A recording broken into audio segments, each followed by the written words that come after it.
The deal, what is it? What do we know? So right now we know that it's about $250 million between these four companies, AmerisourceBergen, Cardinal, and McKesson. They control about 90% of the U.S. pharmaceutical distribution market. Remember, this is just for 2 counties in Ohio. This is not the big case that we're talking about, the multi-district litigation, where we've got over 2,000, I believe, cities, states, counties involved in this. So this is a small piece of it, but it's definitely an important test case and an indicator of where these might be going.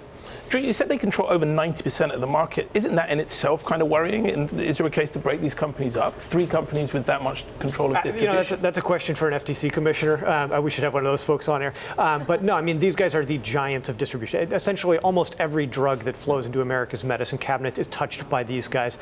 They have immense visibility into the pharmaceutical supply chain. The debate around them was, hey, you're sending vast quantities of opioids to certain pharmacies. It should have been obvious to you that something wrong was going on here.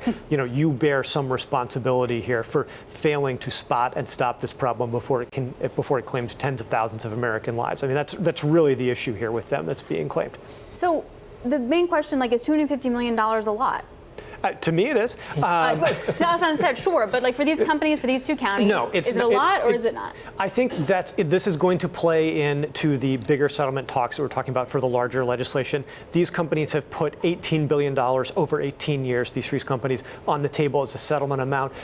That is probably a very manageable amount. You talk 3 companies, break that up, about $333 million a year over 18 years. They can handle that if you look at their cash flows and revenues. That said, look at where the stock's trading before the market today. You're seeing Cardinal way down. You're seeing McKesson down. People are looking at this as a bad sign for where these settlement talks might be headed.